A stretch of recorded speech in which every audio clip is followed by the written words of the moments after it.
Hola, bueno, muy buenos días todavía a todas las personas que se nos están uniendo, a las personas que ya participaron del workshop anterior, les agradezco por seguir con nosotros, y a las personas que se nos están reintegrando recién para este bloque, les doy la bienvenida. Mi nombre es Alejandra, yo soy la gestora académica de Proyecto ENA, que es un proyecto de investigación etnográfica financiado por ANIT, el programa de investigación asociativa. Y esta actividad está hecha en el marco de la preparación, la antesala, digamos, a la inauguración de nuestra exposición fotográfica, que va a estar disponible desde el 15 hasta el 31 de diciembre en el Museo del Estallido Social, que eso es en Bellavista, acá en Santiago.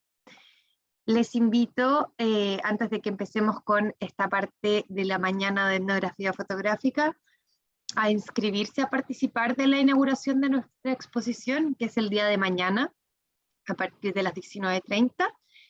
Y les voy a dejar a continuación con Consuelo Arauz. Consuelo es una de nuestras investigadoras principales en el proyecto, y ella trabaja en la línea 3 de Proyecto ENA sobre economías vividas o economías cotidianas, y ahora nos va a comentar un poquito más nuevamente del contexto y nos va a presentar un par de detalles biográficos sobre nuestro invitado de honor, que es Jean-Robert Dantou.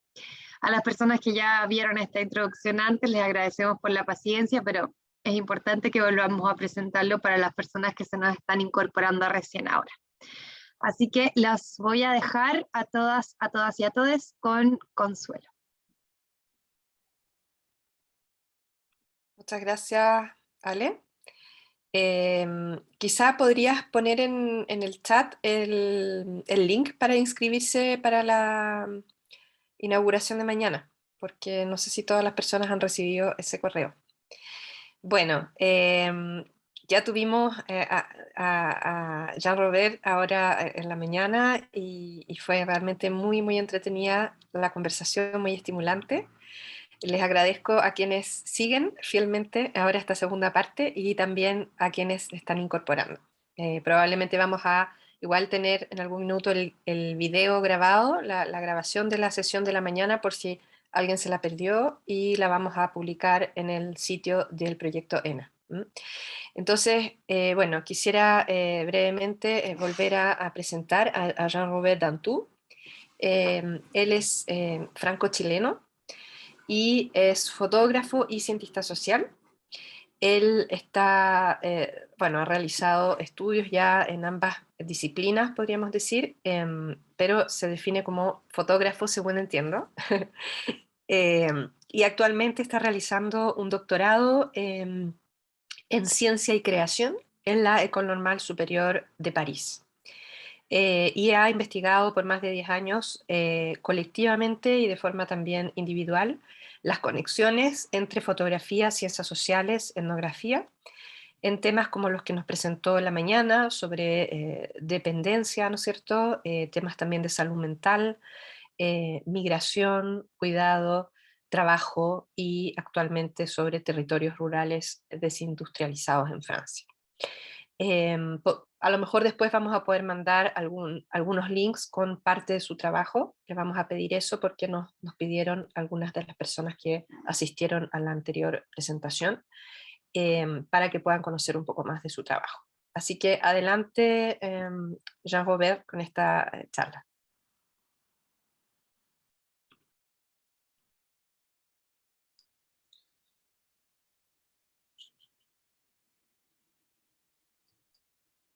¿Me escuchan? Sí. Ya. Bueno, muchas gracias de nuevo por los que tienen el coraje de quedarse, y para los que acaban de llegar, bienvenidos. Muchas gracias de haberme invitado. Normalmente tendría que haber venido a Chile para estos encuentros, pero no nos dejaron venir con los niños porque, por el COVID. Entonces estamos haciendo este encuentro a distancia, pero ya es muy interesante, fue fue muy agradable tener todas estas preguntas en la primera sesión.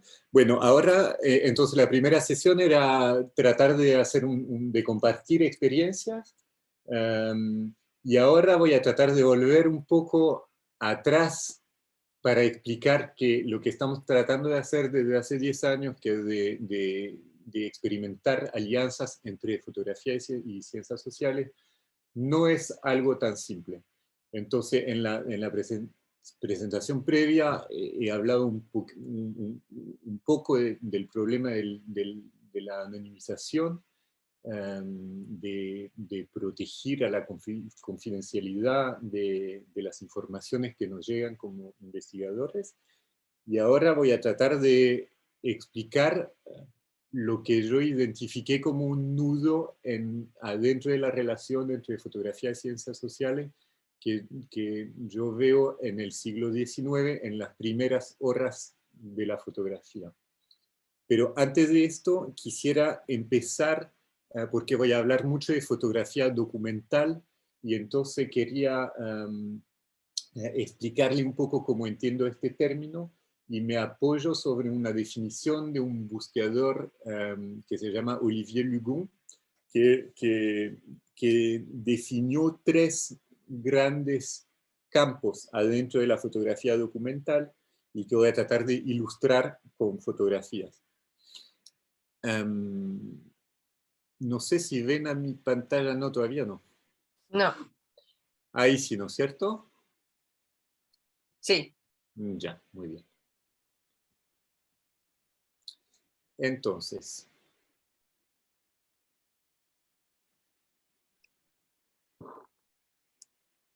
ahí está. Entonces, voy a empezar con esta definición de Olivier Lugon, que define estos 3 campos en el año 2007, y él habla de una forma que es la fotografía reformista, lo que significa una fotografía que quiere tener un impacto social o que denuncia un estado del mundo, entonces una fotografía documental pensada en un movimiento de lucha, digamos. El segundo campo que él identifica son los proyectos de tipo enciclopédico o archivísticos. Entonces son proyectos fotográficos que intentan de hacer un inventario de la topografía o de las etnias o del patrimonio arquitectural de un país, por ejemplo. Y el tercer campo son los proyectos pensados como proyectos de conservación, que se asimilan a la etnografía de urgencia, donde alguna gente trata de guardar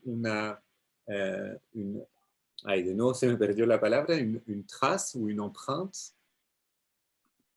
Una huella. Una huella. Entonces, donde buscadores o fotógrafos tratan de guardar una huella de culturas que están en el punto de desaparecer. Entonces, esto es una definición que nos permite navegar entre estos 3 campos. Y empiezo entonces a ilustrar estas 3 definiciones adentro de la historia de la fotografía. Entonces, esta primera imagen es una imagen del fotógrafo Lewis Hine, que es un fotógrafo muy importante en la historia de la fotografía.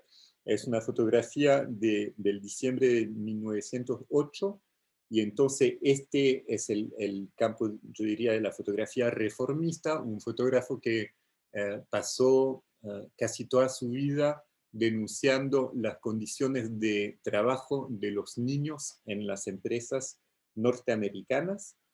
Y entonces esto es como una ilustración de este primer campo de la fotografía reformista. Esta segunda imagen es una imagen que me interesa mucho, del campo de la fotografía enciclopédica o archivística. Y estas son los archivos de la planeta de Albert Kahn. Es un proyecto que empezó al principio del siglo XX. Y espérame un segundo.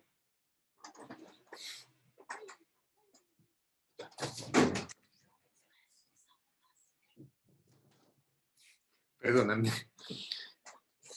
Entonces, si le estaba hablando del fondo archivístico del planeta, de Albert Kahn, y entonces esta foto es una foto del hospital de Moreuil, en Francia, donde se ven personas que tuvieron heridas muy importantes durante la Primera Guerra Mundial, con doctores e enfermeras en el departamento de la Somme, en Picardie, que es un departamento francés.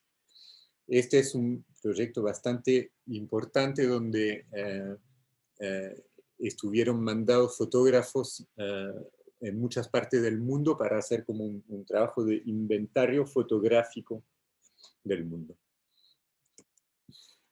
Y sigo con una foto de Curtis, que es una foto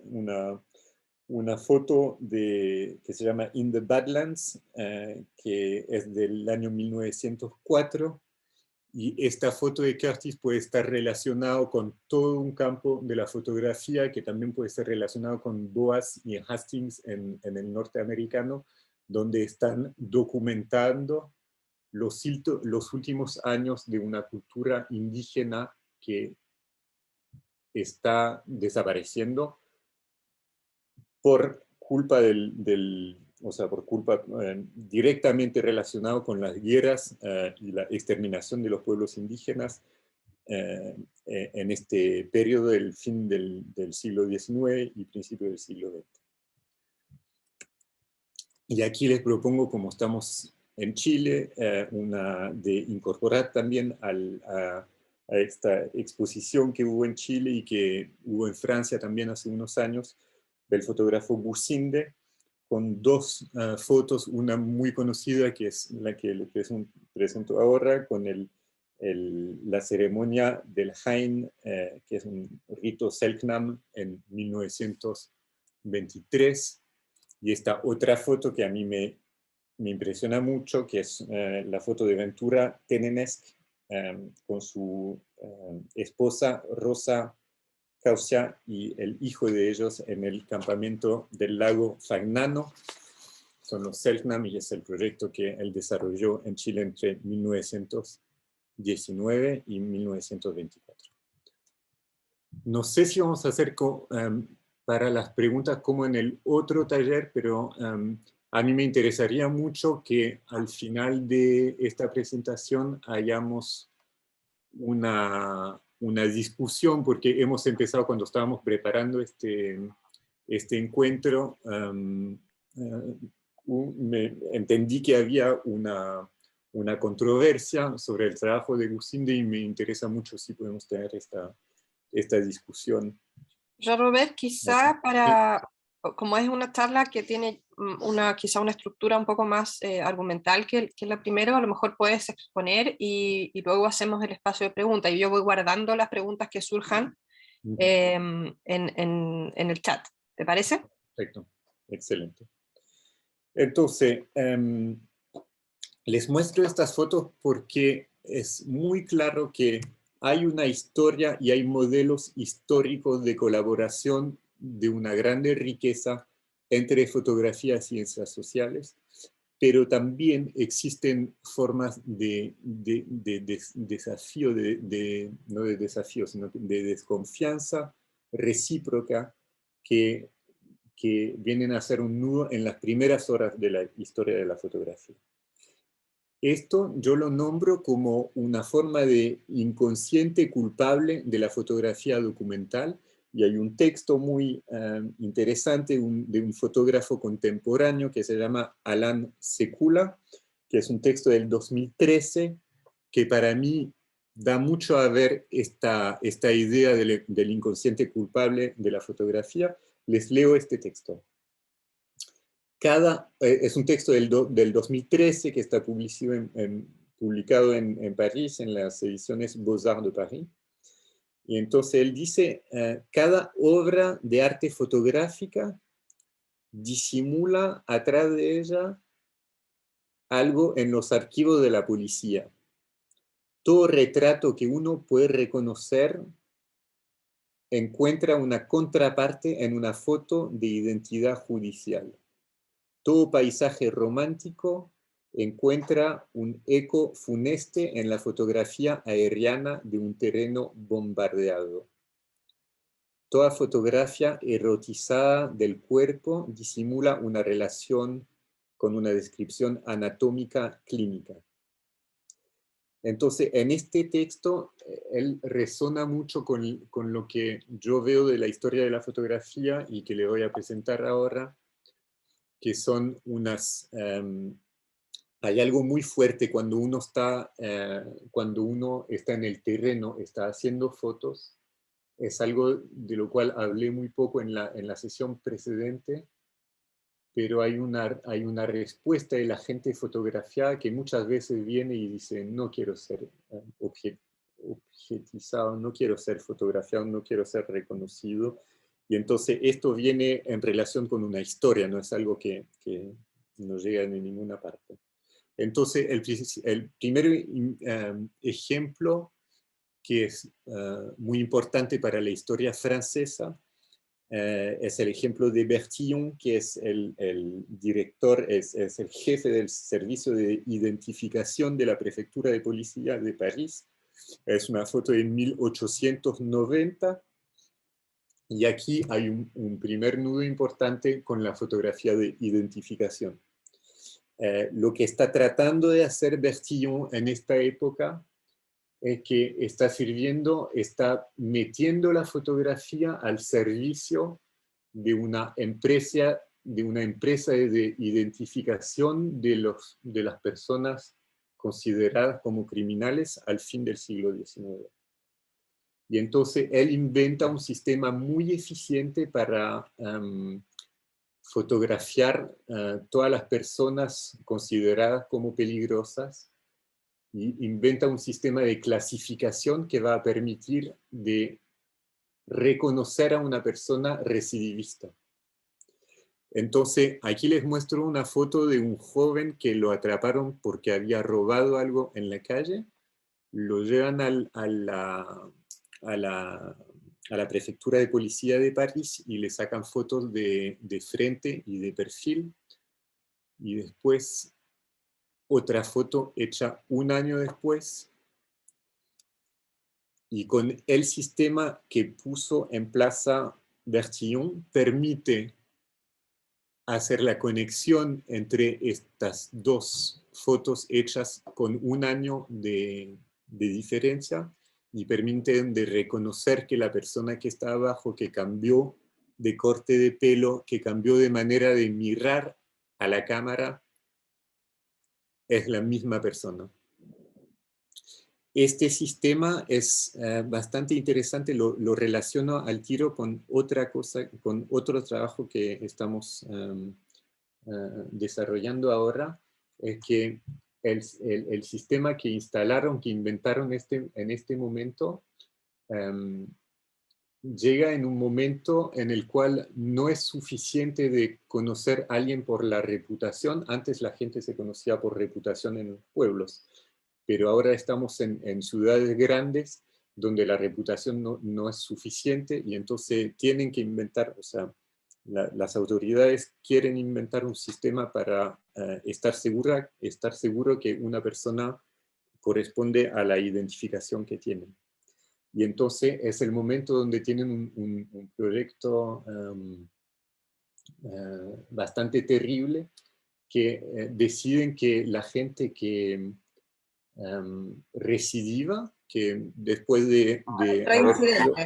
Reincidente. A ver, Reincidente. ¿me lo puedes escribir? Reincidente. Ah, reincidente, ya, muy bien. Entonces, deciden que si una persona no entendió una vez, ni dos veces, ni tres veces, tienen que inventar un sistema para sacar a esta persona de la sociedad. Y entonces es ahí donde se votan unas leyes que llaman las leyes de relegación, donde van a decidir que una persona que robó 3 veces es mucho más grave que una persona que violó o que mató a alguien, y entonces los mandan en las colonias francesas muy alejadas, para un tiempo indeterminado. Es uno de los únicos momentos en Francia donde hay penas eternas. Es decir, que alguien que violó una vez deciden que va a pasar 10 años en la cárcel y después va a salir. Pero los que reinciden deciden que son gente que no pueden aprender y entonces que tienen que alejarlos y sacarlos y relegarlos de la sociedad. Y entonces es para responder a esta necesidad que se inventa la fotografía de identificación en la Prefectura de Policía de París. Entonces este es el primer momento bastante importante con la fotografía. El segundo momento es más bien del lado de la antropología. Es el momento en el cual el cientista Galton va a tratar de concebir, de conceptualizar una teoría muy cerca de la fisionomonía, es decir, que va a tratar de demostrar que se puede establecer una relación entre el tipo de persona y su apariencia física. Entonces él hace un trabajo donde hace superposiciones de fotos, entonces toma 20 fotos de criminales de tal tipo y hace superposiciones con las fotos con la idea de crear un tipo que podría ser un tipo de criminal y inventando varios tipos de diferentes tipos de criminales con la idea que después alguien que se parece a estas fotos que son tipos y que no son más personas, si encuentran a alguien que se parece, entonces hay muchas chances que esta persona sea también criminal. Entonces aquí se ven, lo voy a tratar de explicar un poquito, aquí es un retrato que está compuesto con 23 retratos de ingenieros de una fuerza armada, de la Fuerza Armada inglesa. Aquí es un retrato compuesto por 6 casos de personas sufriendo de tuberculosis. Y aquí es un retrato que superpone 8 casos de un tipo particular de criminal.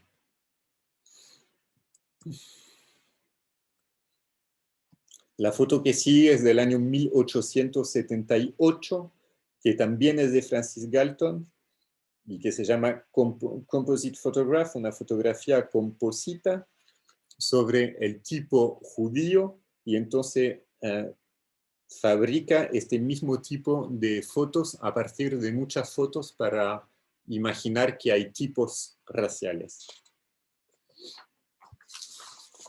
Y tomo mi último ejemplo en la psiquiatría con unas fotos de Diamond, que es un fotógrafo y psiquiatra inglés.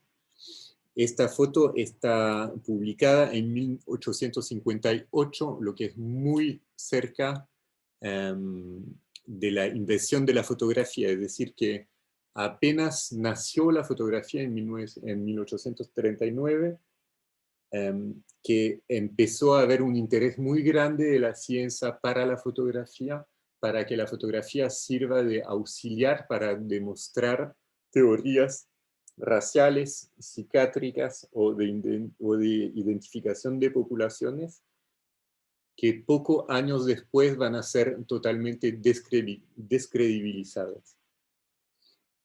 El hecho que la fotografía haya participado con una plaza muy importante en la elaboración y la solidificación de estas teorías que fueron descalificadas después, descalificó en el mismo tiempo la idea de utilizar las fotos en la ciencia, y más en las ciencias sociales todavía.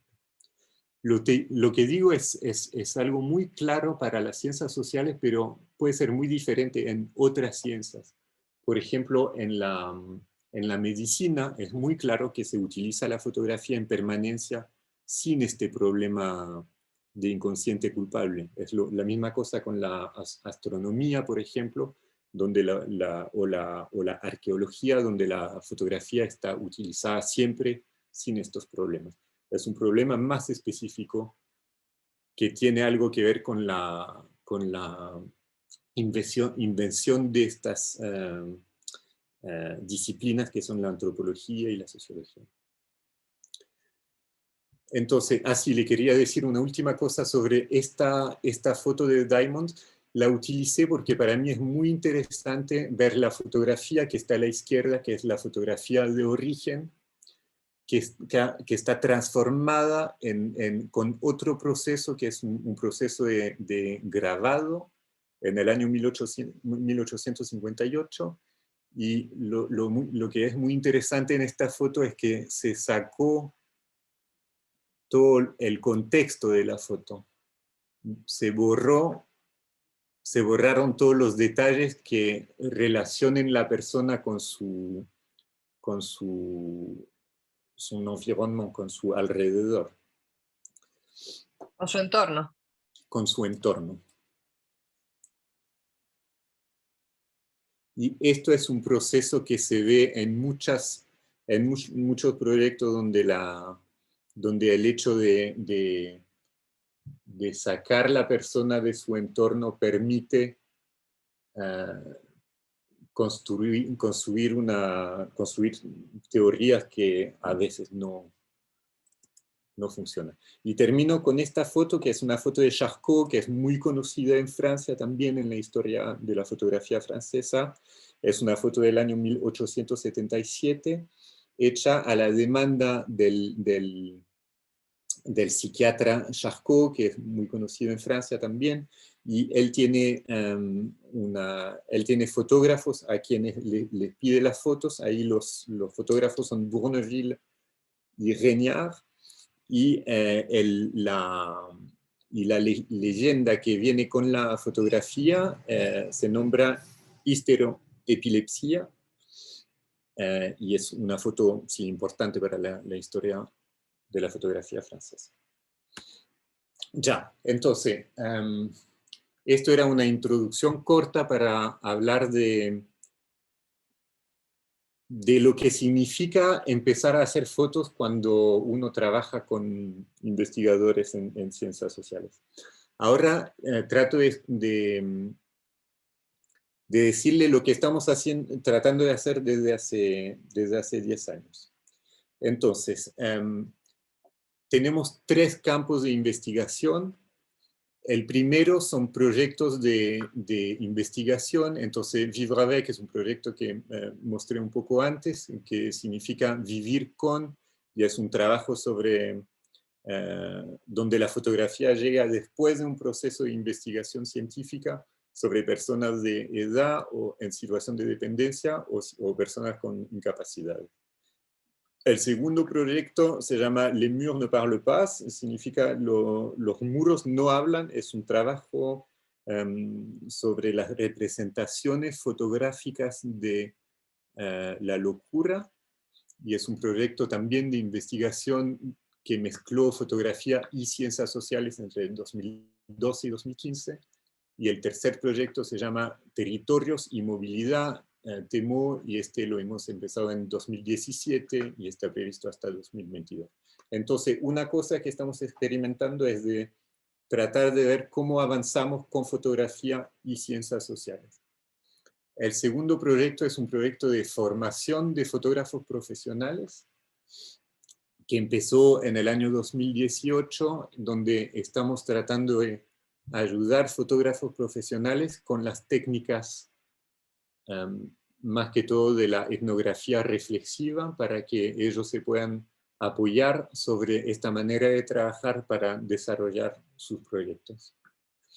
Y el tercer campo de experimentación que tenemos son proyectos de formación de estudiantes que hacemos en la École Normale Supérieure aquí en París, Y entonces hay dos formas. Una forma es una forma más teórica. Entonces animamos un seminario que se llama Fotografía y Ciencias Sociales del Contemporáneo entre 2017 y 2019, y ahora estamos desarrollando un proyecto más práctico, que es el proyecto que presentamos antes, entre 2020 y 2023, en una ciudad que se llama La Souterraine, que es una ciudad pequeña en el centro de Francia. Entonces, lo que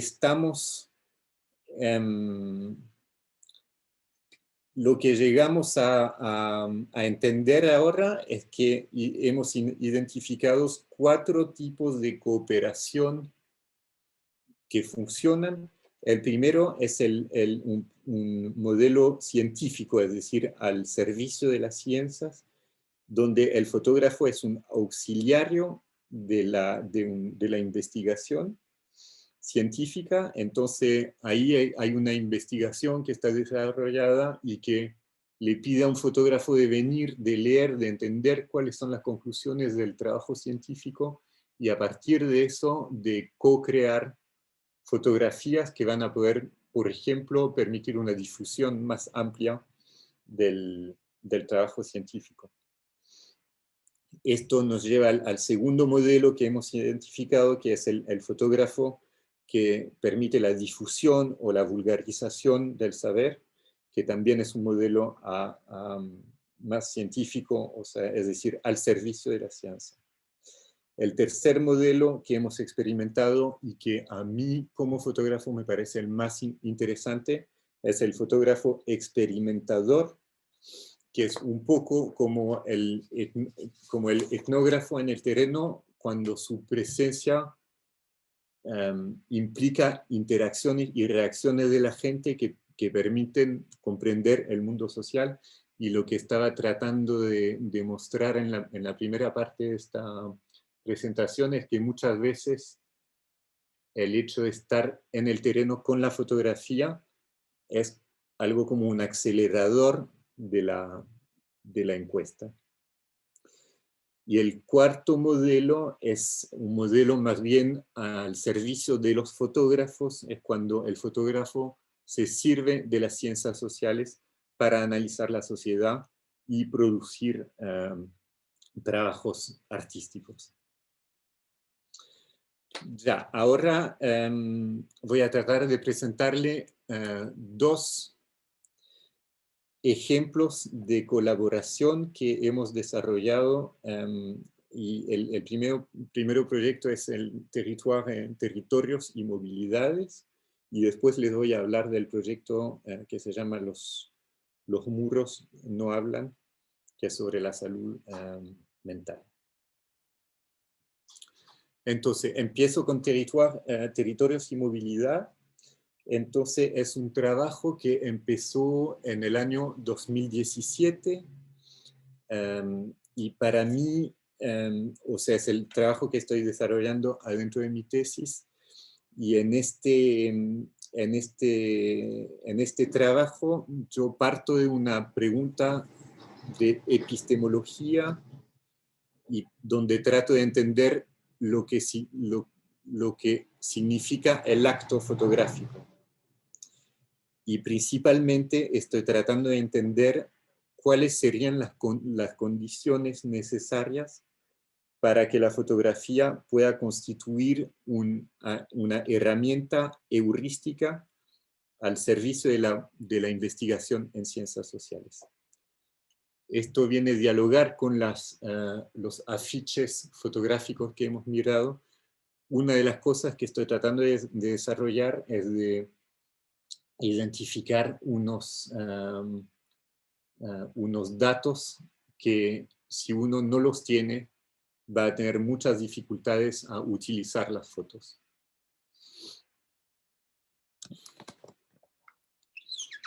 El sol está llegando justo en la punta.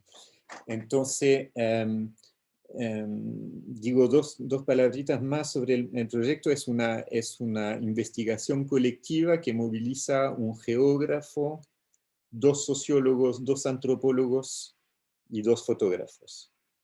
Y la pregunta principal es que desde siglos y siglos en Francia hay un movimiento de las poblaciones las más pobres desde el campo, desde los lugares más aislados del territorio hacia las ciudades grandes. Y estamos observando desde hace muy poco tiempo, desde hace menos de 20 años, un movimiento de las poblaciones las más pobres de los centros urbanos que están relegados en territorios rurales en Francia. Entonces, este es el objeto de mi trabajo en este proyecto. Entonces, les presento ahora esta parte del proyecto que se llama Llegar en la ciudad de Tonnerre. Tonnerre es una ciudad pequeña de menos de 5.000 personas que está ubicada más o menos a 2 horas de París. Y entonces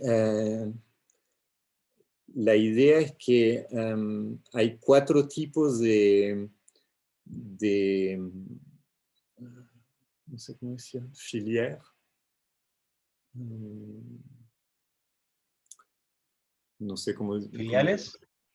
¿Filiales? ¿Filiales? ¿Bursales? Sí, hay como canales, digamos. Como o sea, las investigaciones permitieron de identificar 4 maneras de llegar en estas ciudades pobres. 4 canales. El primero es la psiquiatría, el segundo es la cárcel, el tercer canal es la calle, o sea, gente que vive en la calle en una metrópolia grande y que llegan en pueblos. Y la cuarta son lo que se llaman aquí los comerciantes de sueño, no sé cómo... ¿Cómo es la palabra en francés?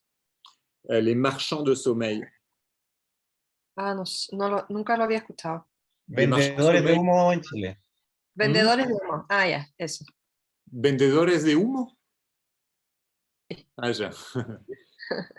Ya, entonces,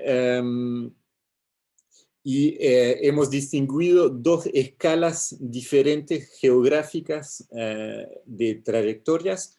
De una parte hay gente que está viviendo alrededor de estas ciudades pequeñas, a unos 100 kilómetros alrededor, y que se acercan de la ciudad pequeña.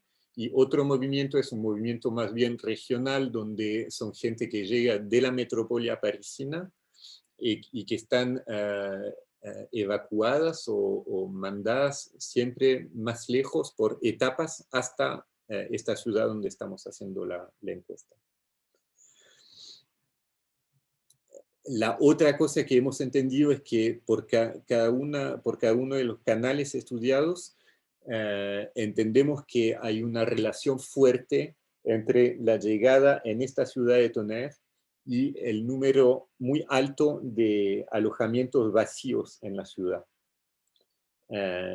Y hay una información más, que es que el hecho de encontrar un alojamiento en esta ciudad de Tonnerre, más que en otra ciudad, tiene algo que ver con la rapidez de la respuesta de la ciudad.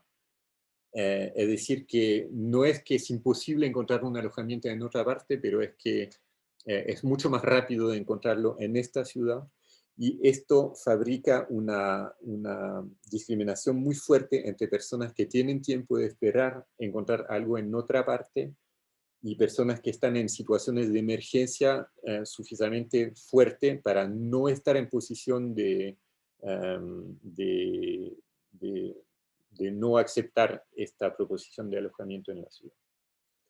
Entonces, lo que hago...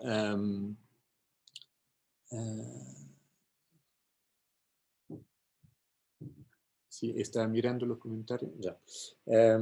Entonces, sí, para volver a esta cosa de fotografía y ciencias sociales, la decisión que hemos tomado en este trabajo es que de un lado hay análisis muy detalladas sobre casos, sobre trayectorias de gente, donde tenemos una cantidad de información muy, muy grande y que está analizada de un lado, y del otro lado hay unos retratos que están presentados con muy pocas informaciones.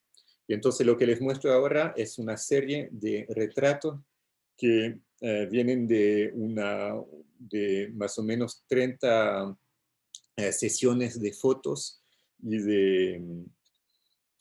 de entrevistas que estuvieron realizadas entre 2017 y 2020.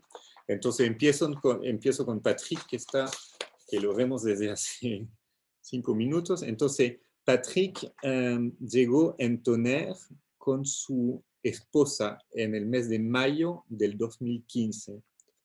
Él tiene en este momento 60 años y ella un poco menos de 40. Y llegan los dos de una ciudad que se llama Saint-Ouen, alrededor de París. Olivia llega en Tonnerre en septiembre del 2020 a la edad de 30 años, después de una hospitalización larga en la ciudad de Auxerre, que está a media hora más o menos, que es una ciudad más grande. Ludovic llega en Tonnerre en el 2010 a la edad de 40 años, después de haber pasado varios meses en la calle en una ciudad cercana. Isabel llega en Tonnerre desde el Portugal en el mes de agosto del 2013. Ella tiene 41 años cuando llega en la ciudad para juntarse con su marido, que encontró un trabajo en las viñas en la ciudad de Chablis, que está a 15 kilómetros de la ciudad de Tonnerre, y él encontró un trabajo unos meses antes.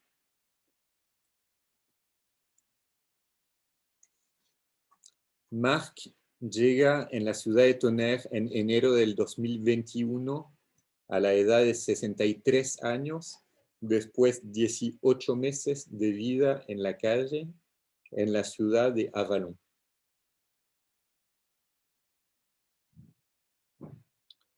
Jeff llega en la ciudad de Tonnerre en octubre del 2020 a la edad de 41 años, después de haber pasado unos meses en la calle en la ciudad de Auxerre. Él está orientado en la ciudad de Tonnerre por el número 115, que es un servicio de emergencia para la gente que vive en la calle en Francia.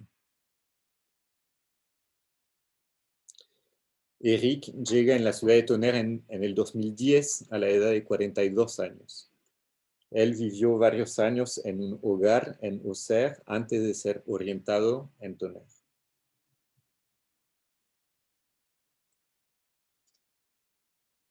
Bouchra llega en la ciudad de Tonnerre en febrero del 2020 a la edad de 33 años, después de varios meses pasados en un hogar en la ciudad de Migennes.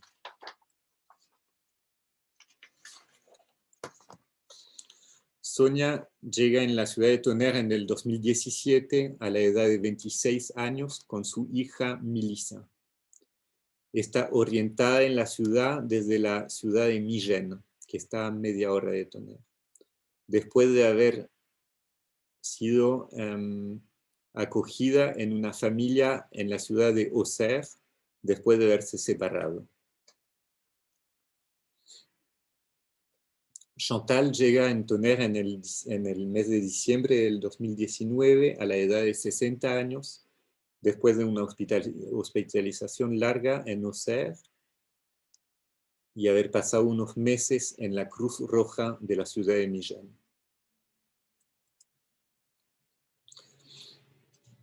Shervy llega en la ciudad de Tonnerre en el mes de marzo del 2020 a la edad de 40 años, después de varios meses pasados en un centro parental en la ciudad de Auxerre.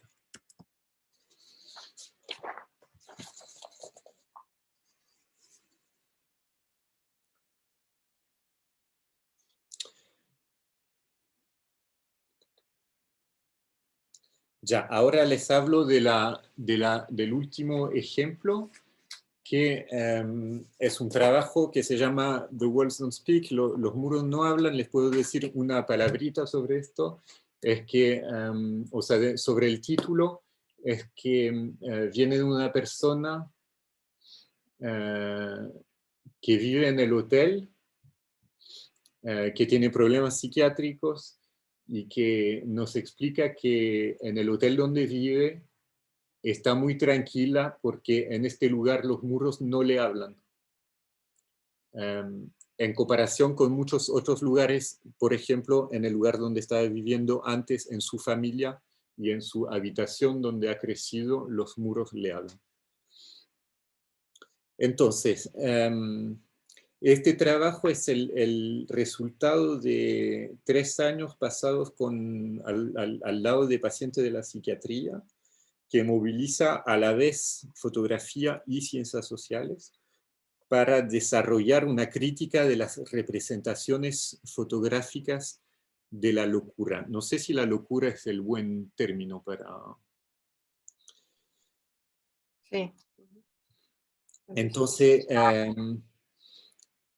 este trabajo es claro, el resultado de una colaboración de varios años entre diferentes investigadores de un laboratorio en ciencias sociales que se llamaba Discapacidad Mental y Decisión para el Otro. Este grupo de búsqueda estaba coordinado por la antropóloga Florence Weber, con la cual hemos cofirmado este libro en 2015. Les digo una palabra sobre Florence Weber, con la cual hemos trabajado. Ella es antropóloga social y trabaja con economistas sobre la ayuda familiar y profesional de las personas en situación de discapacitación. Y después de haber hecho un trabajo largo sobre la enfermedad de Alzheimer, empezó una crítica de la hipótesis económica de la racionalidad individual, con este trabajo que se interesaba a las personas que están designadas como sufriendo de problemas mentales. Entonces vuelvo con 3 fotos. Bueno, la primera foto no era esta, bueno, vuelvo un poquito, no vuelvo atrás. Bueno, no sé si se acuerdan de la primera foto, es la foto de Paul Regnard, que está hecha a la demanda de Charcot. Un segundo. Ahí hubo un error en la presentación.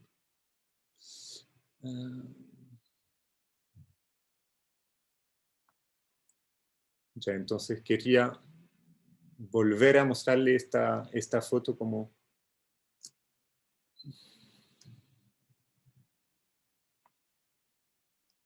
Ahí. Bueno, cierran los ojos, voy a pasar todo.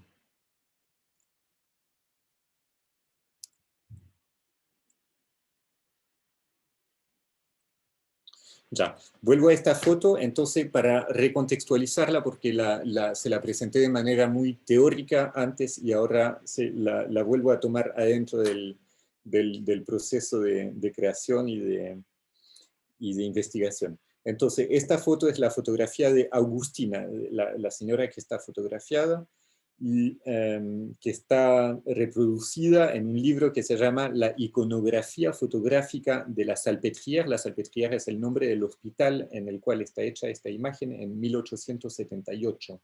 Entonces en esta foto se ve a Agustina, que está en posición horizontal, está amarrado por un cinturón negro al nivel del abdomen, y sus brazos están adjuntados atrás de su espalda y está gritando. En esta segunda fotografía, que es del año 1995 y que nos viene del fotógrafo sueco Anders Pettersson, se ve de nuevo perdón. Esta es la foto. Se ve una señora que está mirando hacia una ventana con los ojos saliendo de los órbitos y la boca grande abierta. Esta foto viene en un libro que se llama Ingen Haas et al., que fue publicado en 1995. Y esta tercera foto es una foto del fotógrafo francés Jean-Louis Courtinat, que es del año 2008 y que representa una persona de frente con la camisa abierta, las manos crispadas y la cara mirando hacia el cielo y gritando también. En estas tres fotos, que están hechas a más de un siglo de intervalo, de diferencia, hay similitudes fuertes.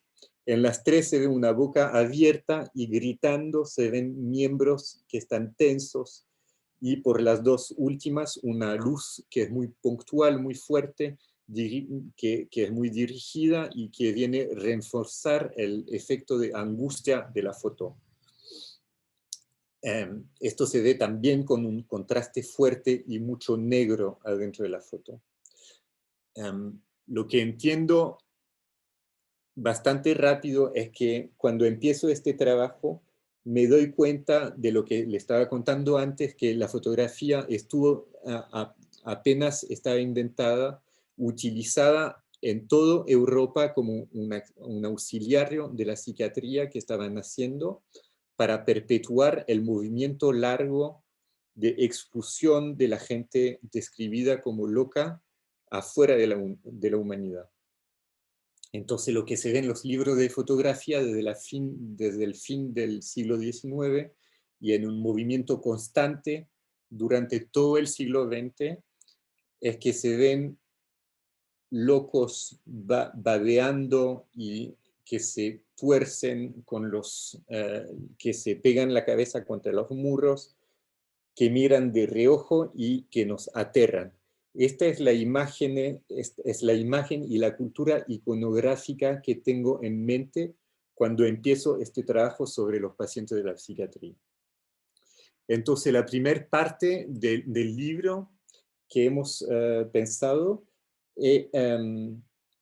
viene muy directamente de una sorpresa del terreno, porque durante todos los primeros meses donde estuvimos pasando tiempo en institutos psiquiátricos, y antes de haber tomado la menor fotografía, la realidad que estábamos observando en estas instituciones psiquiátricas estaba muy alejada de la violencia de las imágenes que yo me había fasonado en mi mente sobre los problemas psiquiátricos. Y entonces, en este mismo momento nos damos cuenta, porque viene un historiador a hacernos una presentación, y nos damos cuenta, él nos muestra algo como un diagrama de la vida de 0 a 80 o 90 o 100 años de una persona que tiene esquizofrenia, y nos muestra unos puntos en la vida que corresponden a los momentos de crisis. Y entonces nos damos cuenta en este momento que toda la iconografía producida sobre este tema estuvo siempre focalizada en este momento muy corto de la vida de la gente y que deja totalmente invisible el resto de la vida de ellos. Entonces, en esta primera parte del libro hemos decidido de mirar el tiempo largo del cotidiano de estas personas, más bien que el momento corto y muy espectacular de la crisis. Entonces, la primera parte del libro se llama Objetos sous contrainte. Ay, es terrible para traducir. Bajo presión, podría ser. Algo así. Sí. Y entonces, esta serie es una serie de 36 dípticos. Es un libro donde hay las fotos a la derecha y los textos a la izquierda.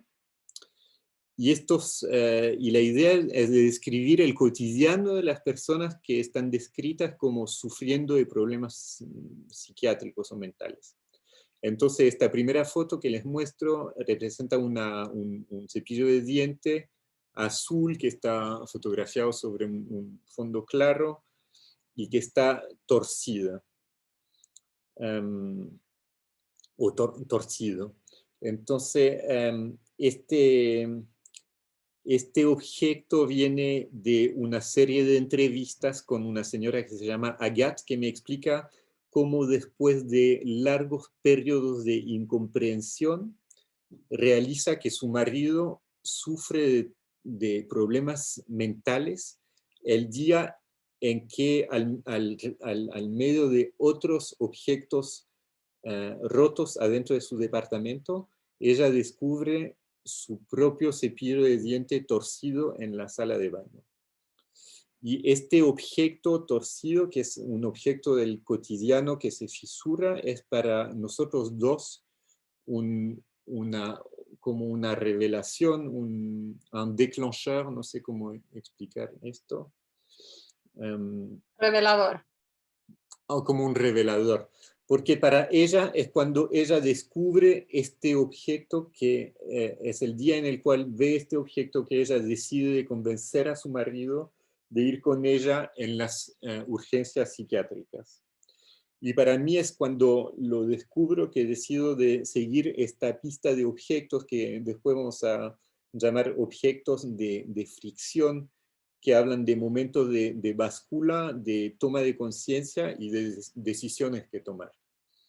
Entonces, esta serie presenta varios objetos que proponen una navegación entre el punto de vista de las personas mismas, de los parientes, de los equipos de salud, para tratar una esquiza de lo que significa, muy lejos del espectáculo de la crisis, el cotidiano de las personas que están descritas como sufriendo de problemas psiquiátricos. Entonces le muestro muy rápidamente unas fotos de esta serie. Entonces ahí es un momento muy interesante porque estamos juntos con un antropólogo en un hospital psiquiátrico y vemos este tenedor torcido y al tiro pensamos, bueno, ahora sí sabemos que estamos con una persona muy loca porque aquí tenemos una evidencia. Y después de un tiempo bastante corto entendemos que la persona torció su tenedor porque le sacaron la herramienta que tenía para fumar su pipa y que tuvo que inventar algo muy racional para encontrar una solución a su problema. Entonces este objeto era muy simbólico para nosotros de cómo el hecho de encontrar soluciones racionales a problemas prácticos del cotidiano siempre está transformado en interpretaciones que vienen solidificar la teoría sobre la locura de la gente. Bueno, esto es un texto que habla de la pipa de otra persona, no es la misma persona que la del tenedor, y es un trabajo más bien económico, donde el texto viene a explicar cómo el gesto de comprarse una pipa, que es un gesto muy banal por cualquier persona, vuelve a ser un acto muy complicado para una persona que tiene un diagnóstico de esquizofrenia, porque tiene que convencer a toda la gente alrededor que se está comprando una pipa solo porque le gusta fumar la pipa.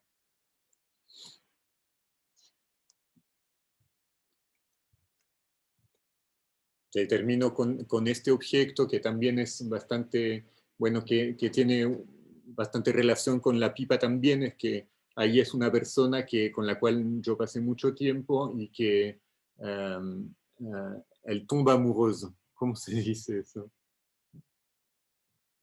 ¿Cómo, Jean-Robert? Tomber amoureux. ¿Un? Tomber amoureux. No sé. Enamorarse. Sí. Enamorarse.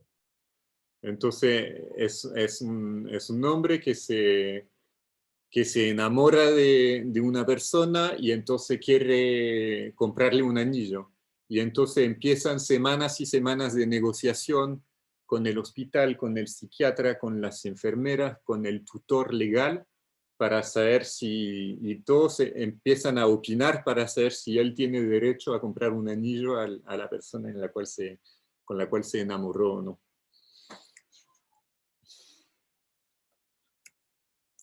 Ya, y sigo con otra serie. No me doy mucho cuenta. ¿Vamos hasta las 4:50 o me quedan 9 minutos o un poco menos? Sí, sí, más o menos. ¿Sí? Ya. Podemos pasarnos unos minutitos de largo. Ya, muy bien. Entonces, sigo con una segunda experiencia de terreno que, que, que dio por resultado una serie fotográfica que está intitulada Psicadascalí, que se podría traducir como psicadascalia. Y esto habla de lo que sí, de cómo la fotografía permite entender cosas profundas adentro de una investigación. Entonces, para explicar esto, tengo que volver al principio de este trabajo, cuando había intentado realizar retratos en un hogar donde pasé 2 años, que se llama el Hogar de la Racandia. Y al principio había sacado foto de Antonio, que es un paciente que tenía mi edad en este momento. Y el día de la toma de la sesión de foto, él estaba sentado en un banco y tenía una posición extraña. Y durante la sesión de foto, él levantó los ojos hacia mí, pero sin mover su cuerpo. Y yo había sentido algo como un desacuerdo, como algo que me había molestado en esta relación, en este momento. Y unos días después, cuando recuperé las fotos en el laboratorio, tenía una foto de un loco.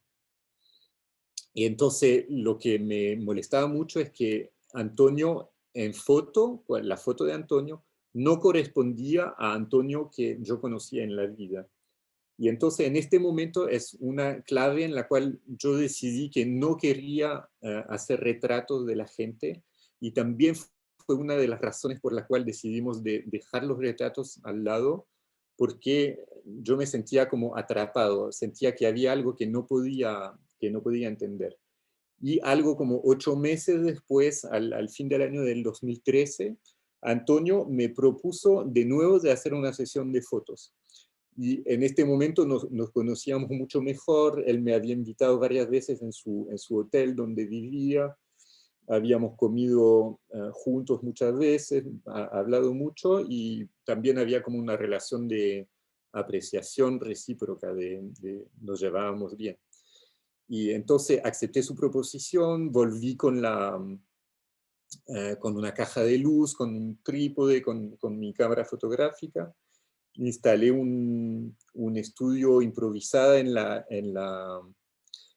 una sala del hogar, y en el momento de la foto vuelvo a encontrar esta situación de Antonio que está como curvado, con los hombros adentro, y de nuevo empiezo a pensar que la sesión va a ser complicada.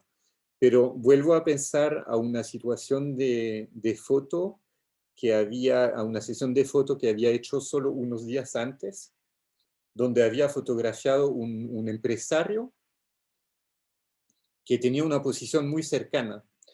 Y en esta situación yo había hecho como hago siempre, es que lo había orientado, le había dicho, levanta un poco la cara, turna un poco los hombros hacia la derecha, avanza el pie. Y después de un año pasando con pacientes de la psiquiatría y profesionales y en el hogar o sea, comprendí de una vez que podía lo más simplemente del mundo fotografiar a Antonio como este empresario. Y entonces en mis notas de terreno de este mes de diciembre del 2013, tomé un año para entender que uno puede fotografiar a los que le dicen los locos como los otros humanos. Y entonces este día le pido a Antonio de mover un hombro, de avanzar un pie, de mirar hacia el objetivo, y él empieza a abrir los hombros, a sostener mi mirada, y entonces en este momento somos dos de nuevo. Y hay como un movimiento en el cual la cámara no es más una arma dirigida hacia él, pero vuelve a ser otra cosa. Y entonces ahí me parece que nace adentro de esta interacción fotográfica, algo como una forma de orgullo o de equilibrio. Entonces, esta experiencia dio lugar después a un taller de fotos en el hogar de Laracandia, que duró más o menos un año, en el cual participaron como 30 residentes y personales de salud, donde la idea era de interrogar la frontera entre locura y normalidad, partiendo del punto de vista de los actores mismos. Y entonces este taller dio lugar a una serie de 20 retratos, les voy a mostrar uno de ellos ahora, que presentan sin distinción psiquiatras, enfermeras, personales de salud y pacientes. Y el título de esta serie, que es Psicadascalia, fue inventado por uno de los residentes del lugar. Entonces la definición es esta: es un nombre femenino inventado en el 2015 que viene del griego psique, que es el alma, y del nombre didascalia, que son las instrucciones para el teatro. Y entonces la definición propuesta por la gente es un dispositivo fotográfico donde el objetivo es de representar sin distinguir los que están designados como locos y los que están descritos de otra manera. Esto viene también en relación a una intervención de una antropóloga americana que se llama Emily Martin, que estuvo diagnosticada bipolaria y que explica en un libro muy lindo que cuando llega el diagnóstico de bipolaridad, es como si todas las otras definiciones de la persona desaparecían de una vez. Entonces, esta serie fue realizada entonces sí, con los pacientes y los trabajadores de este hogar. Y ahí también hubo una exposición en un lugar muy cercano del hogar, en la cual participaron la gente. Ya, me queda un minuto y queda toda una parte que les quería presentar, entonces no sé muy bien qué hacer. Pienso que les voy a mostrar una sola foto para la última parte, que es esta foto. Entonces, esta foto es les digo una palabra solamente, es que es una foto de un hombre que se llama Emmanuel, y la última parte del libro es una experimentación donde el acceso al terreno es muy difícil. Durante meses y meses trato de entrar en un hospital y no me dejan entrar, y entonces al final llego a convencer a un hospital de dejarme venir a pasar unos meses en el hospital psiquiátrico para pedir a la gente lo que según ellos es fotografiable o no adentro de un servicio cerrado de psiquiatría. Y entonces esta foto de Emmanuel es una foto, de Emmanuel que está anonimizada aquí en esta presentación. Es una foto que fue muy complicada de realizar porque necesitaba su autorización a él, la autorización del hospital y la autorización de su tutor legal. Y en el tiempo que uno tiene como fotógrafo para realizar proyectos en los tiempos habituales, es muy difícil de tomar este tiempo. Entonces nos dimos cuenta que Emmanuel no existía en imagen. ni en la esfera pública ni en la esfera privada, porque mucha gente que hemos encontrado y con la cual hemos trabajado nos decían que no tenían fotos de ellos mismos en su vida privada tampoco. No es solo que no existen en los medios públicos, sino que solo no existen en imagen. Entonces, bueno, pasamos mucho tiempo para publicar esta foto, y lo interesante aquí es que nos dimos cuenta que el hecho de una difusión pública o no, no es suficiente para muchas personas, y entonces hemos fabricado unas autorizaciones que les muestro aquí, donde la gente decide que acepta que su foto sea mostrada en ciertos lugares, pero no en otros. Y entonces en el ejemplo de Emanuel, por ejemplo, él aceptó que su foto sea publicada en el libro, que significa un tiempo más largo en el cual la persona está sola con su libro y pasa mucho tiempo a leerlo, pero no aceptó que la foto sea mostrada en otras presentaciones públicas. Entonces, perdón, saco esto. Quisiera cortar el partage d'écran, pero no sé cómo hacerlo. ¿Arriba? Generales arriba. Y si no, Ale, puedes también sacarlo. No sé. Ahí está. ¿Sí? ¿Está? Uh-huh. Ya, entonces, sí, se terminó. Y entonces, sí, quería terminar con la foto, que entonces la foto de Manuel existe en el libro, pero no puede ser mostrada cuando haya eventos públicos o no está publicada en internet. Ya, muchísimas gracias y perdona porque me demoré demasiado y no sé si hay preguntas o les doy la mano.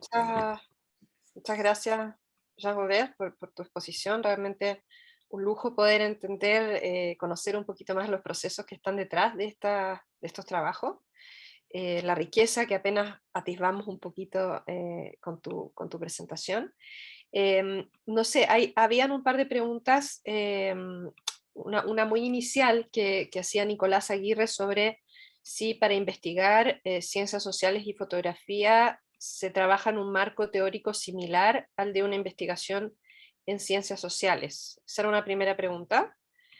También alguien quería saber el nombre del autor que habla de los 3 tipos de fotografía documental, si tú lo puedes escribir en el chat para tener esa referencia.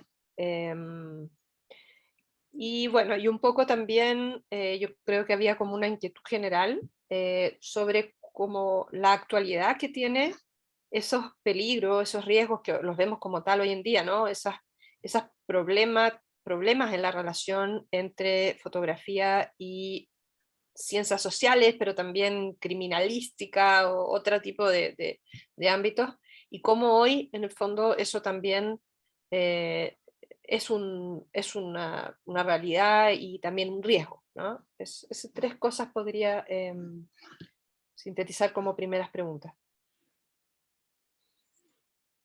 A ver, la primera me la puedes repetir porque no la entendí bien. Era algo que quería saber si en la investigación, por ejemplo, me imagino con tu tesis, ¿no? Hay un trabajo como de discusión teórica, de investigación teórica, bibliográfica, similar al que uno haría con una investigación estándar en ciencias sociales. Algo así, entiendo.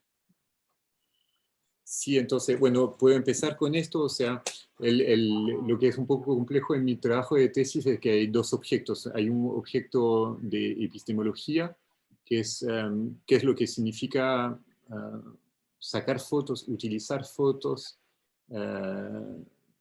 para construir un conocimiento. Entonces, y aquí sí hay una bibliografía que es más bien del lado de la antropología visual, porque son preguntas que existen. Hay un campo mucho más desarrollado que es que son las personas que reflexionan a cómo el hecho que fotografías vuelven en el terreno, esto modifica o produce cosas interesantes. Entonces, hay bastantes artículos y hay una bibliografía importante sobre esto. Y después sí es más bien en el... no sé si hay, o sea, por ejemplo, una cosa que entendí es que cuando uno saca fotos, hay en todos los programas que permiten de inscribir cosas al lado de las fotos, no existe un campo que se llama, por ejemplo, relación fotográfica. Entonces ahí hay como algo, hay un impensado de la fotografía que tiene mucho que ver con la forma en la cual la fotografía nació, que fue o sea, en Francia la fotografía nació con la idea que era transparente, era que todo lo que está en la foto es verdad, y entonces este paradigma de la relación muy fuerte entre el mundo observado y su fotografía sigue muy, muy fuerte un siglo y medio después. Entonces, ahí hay algo que no está muy pensado y no hay mucha bibliografía.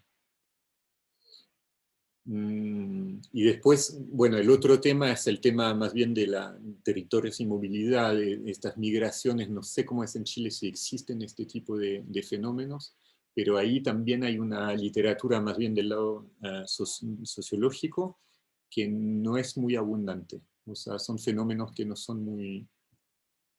que tienen pocas descripciones. Y perdona porque creo que me cansé mucho, entonces pienso que voy a tener que tomar las preguntas una por Sí, una. Entonces, sí. esta era la primera. La segunda... No, tenía que ver con un poco la actualidad sí. de la problematicidad que tú señalabas al inicio sobre la fotografía documental y todo eso. Sí. Bueno, o sea, está muy claro que es muy actual. O sea, hay muchos movimientos sociales en Chile más que en cualquier otra parte del mundo, y hay una ferocidad terrible de la represión que utiliza la imagen siempre. Entonces la imagen y la imagen fotográfica está identificada como una arma al servicio del poder. Esto está muy claro. Y lo que sí es bastante interesante es cómo más y más la gente decide de presentarse en la calle con máscaras, con sistemas o sea, ahí sí que hubiera investigaciones muy interesantes a desarrollar sobre las maneras de mostrarse en el espacio público. Y la parte más y más importante de la gente que se anonimiza antes que el fotógrafo venga a meter una pastilla en la... Entonces, para mí esto habla directamente de la represión, el hecho de que más y más gente empieza a poner máscaras claro, en las reuniones públicas. Sí.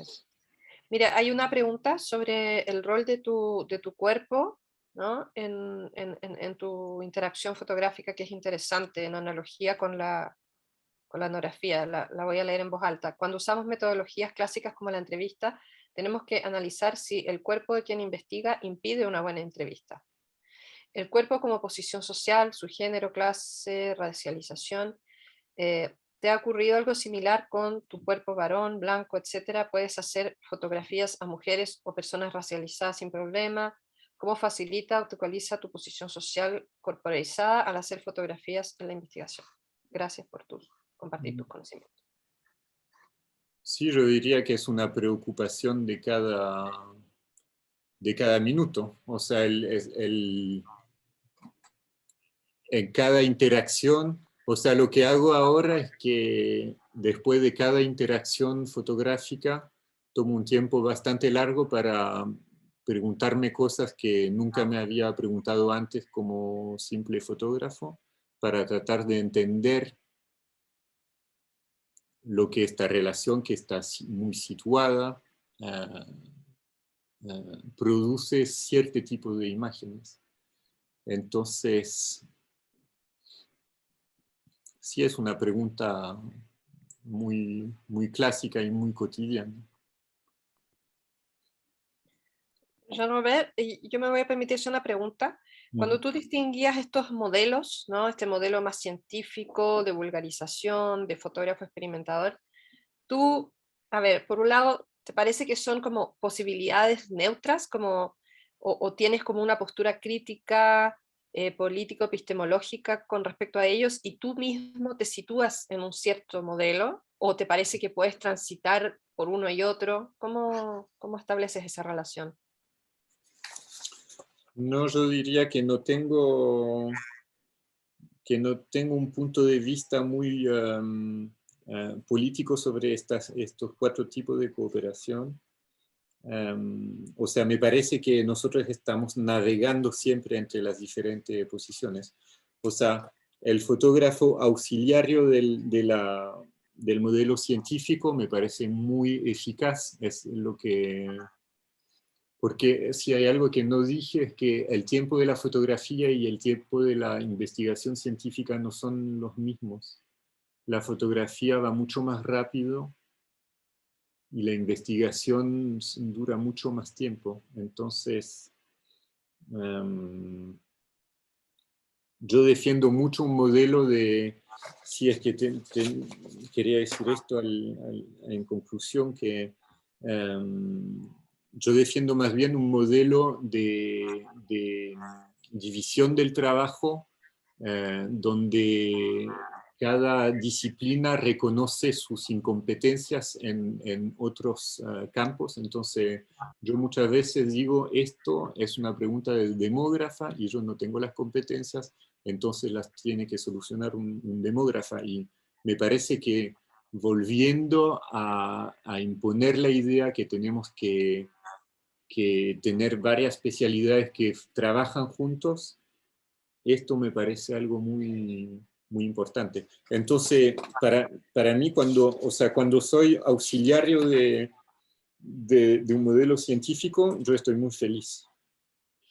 El segundo tipo de cooperación, que es la vulgarización, también es algo, hablé muy corto de cómo las disciplinas están fragilizadas, y entonces me parece un acto político fuerte cuando uno decide que va a utilizar imágenes para dialogar con resultados científicos en ciencias sociales, porque esto da mucha fuerza a las ciencias sociales, o sea, le da más fuerza. Y sí, le voy a decir unas palabras porque pienso que hay cosas muy claras que son, para salir de esta historia de inconsciente culpable de la fotografía, hay la cosa muy clara que es el consentimiento de las personas, o sea, el hecho de hacer el trabajo con las personas, esto cambia muchas cosas. La segunda cosa es que yo antes pensaba cuál va a ser el efecto de esta fotografía sobre el mundo, sin pensar en el efecto de esta fotografía sobre la persona que está fotografiada. Y esto es un cambio muy fuerte también de siempre ahora cuando trabajamos estamos pensando en no solo cuál va a ser el efecto de esta fotografía sobre el mundo, pero también cuál va a ser el efecto de esta fotografía sobre el territorio y sobre las personas que participan al proyecto. Y sí, y pienso que hay un último, que muchas fotos de las que mostré en el siglo XIX son fotos donde las fotos al final dañan a las personas fotografiadas. Y pienso que tenemos, si hemos teorizado algo así, por lo menos tratamos de no dañar al otro. Y también esto implica la reciprocidad de no dejarse dañarse por el terreno, por las personas fotografiadas. Y cuando estas condiciones están reunidas, nos parece que ahí sí la fotografía puede ser un acelerador de encuesta, puede darle poder a las ciencias sociales, y puede ser un vector de difusión y de vulgarización científica. Gracias por la respuesta. Bueno, quiero abrir la palabra para una última pequeña ronda para cerrar. No sé si alguien quedó con alguna pregunta pendiente, algún comentario. ¿Alguien quiere decir algo? A mí me gustaría mucho ver a la gente porque no vi a nadie, no sé si, bueno, hay gente que no puede conectar el video, pero solo para decir hola y ver a los que pueden. A propósito de retratos. Hola, bueno, ojalá que puedan mostrarse algunos ahí. Que quedaron hasta el final, además. Bueno.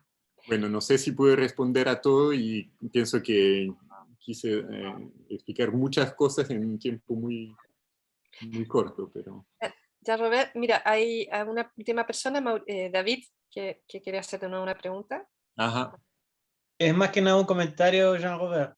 Tiene que ver con que de todas las ciencias sociales, en realidad la antropología me parece como la más riesgosa a nivel personal, porque es bastante difícil hacer antropología desde afuera, o sea, tienes que meterte adentro del fenómeno y observarlo directamente, y eso puede traer consecuencias físicas.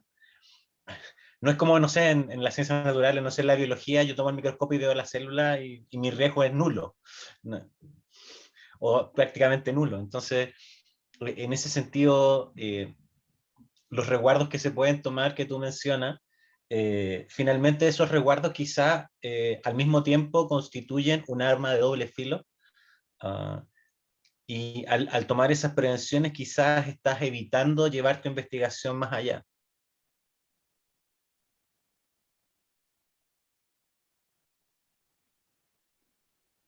Jean-Robert.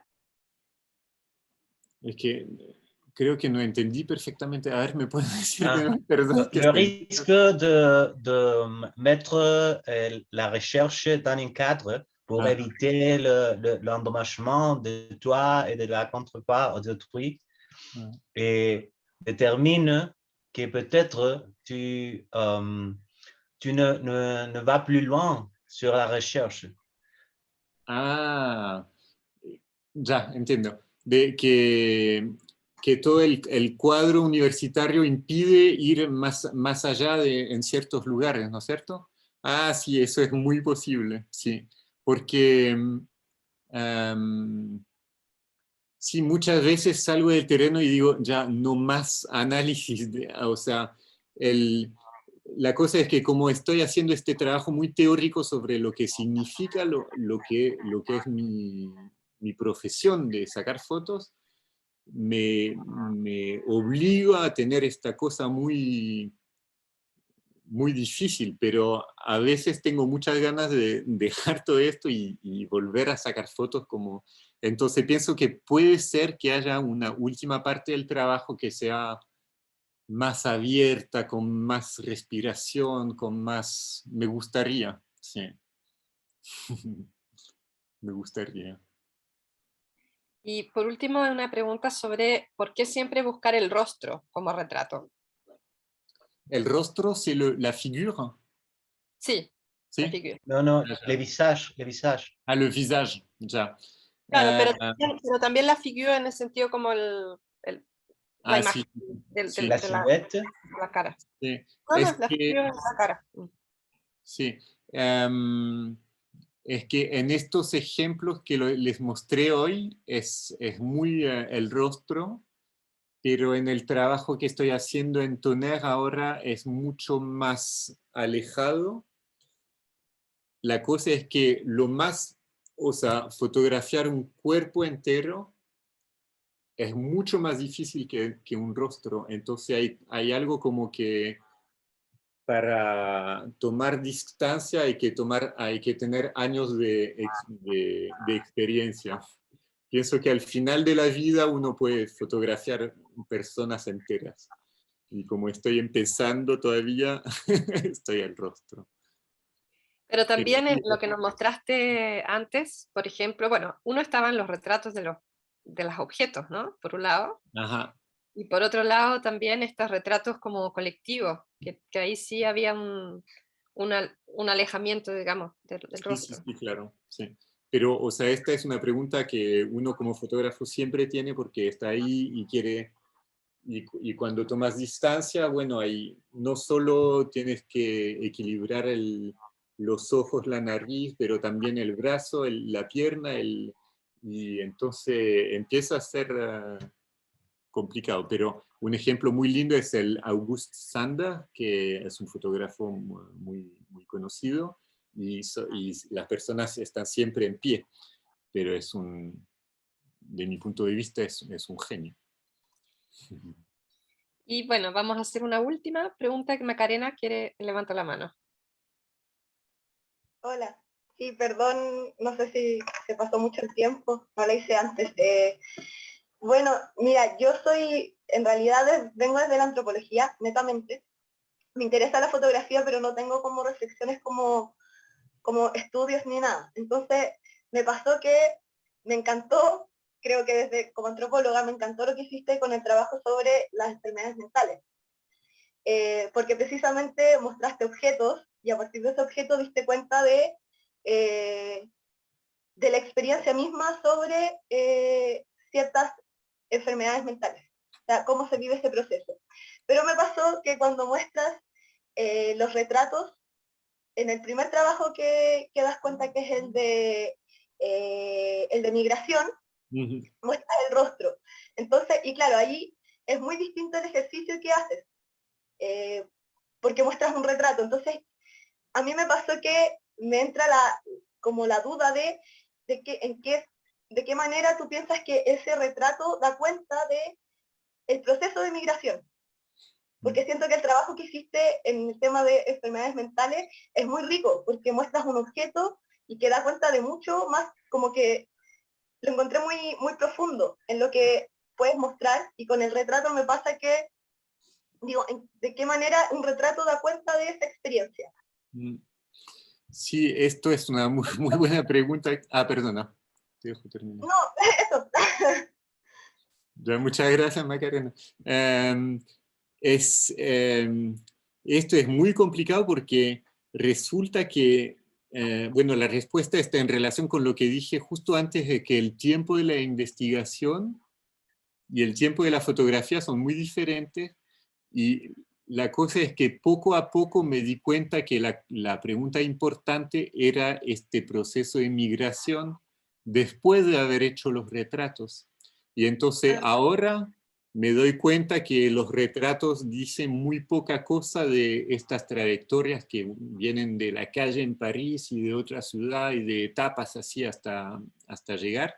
Y es como una fase inicial, diría, porque estoy totalmente de acuerdo contigo que los retratos, bueno, dicen una cosa, yo diría que una vez más es lo que nos escapa en la foto que es interesante. Son unos vestidos, son un elemento del paisaje que está atrás. Ahí sí tengo un interés y esto me dice algo, pero tiene muy poco que ver con la trayectoria. La cosa es que en este proyecto hicimos todo al revés. Es que yo pienso que funciona bastante cuando la investigación ya está bien fuerte y ya hay pistas serias de comprensión del territorio, y pienso que o sea, una buena dinámica es que cuando este trabajo está hecho, y ahí puede llegar la fotografía para venir a aprender cosas nuevas o otras maneras de decirlo, y ahí empezó todo al mismo tiempo. Entonces, sí, yo no diría que es un modelo muy bueno. Así es. Bueno, solamente entonces agradecer en primer lugar a Jean-Robert, porque creo que fue una muy hermosa charla, llena de niveles, de complejidades, realmente muy rica. Agradecer también a todos por sus preguntas, muy interesantes, y solo reiterar mis ganas de que esto sea un principio de una colaboración y que a lo mejor podamos en un tiempo más escribirles para contarles que vamos a organizar alguna actividad presencial con Jean Robert, ¿ya? Así que eso, muchas gracias. Quedamos, creo, muy contentos y estimulados con este compartir experiencias tan ricas. Muchísimas gracias por todo. Bueno. Y espero también poder venir y que hagamos cosas juntos allá en Chile. Excelente. Ahora lo vamos a dejar descansar. Ya se puso el sol allá. Sí, ya se acostó el sol. Bueno, que aprovechen el sol. Ok. Que les queda. Ya. Muchas gracias con tu tesis y con tu continuación, Jean Robert. Muchas gracias. Que estén muy bien. Hasta luego. Jean Robert. Chao, muchas gracias. Bueno, muchas gracias, como dijo la Consuelo, Jean Robert, por tu tiempo, a todas las personas que participaron de este encuentro. Sabemos que ya es tarde, que probablemente el cansancio abunda, así que te vamos a dejar ir, pero antes les quería recordar a todas, todos y todes que mañana es nuestra inauguración de la exposición fotográfica. El enlace quedó en el chat y nos gustaría mucho verles a quienes tengan la posibilidad de ir en la ciudad de Santiago, en Barrio Bellavista. Y muchas gracias por conectarse, les vamos a estar mandando novedades por el correo. Si Jean Robert nos quiere compartir materiales, detalles, los podemos mandar por ahí. Y nada, bueno, nada más que agradecer. Estuvo muy bonita la instancia, muy provechosa y ojalá nos veamos todos mañana. Chao, chao. Bueno, chao. Chao.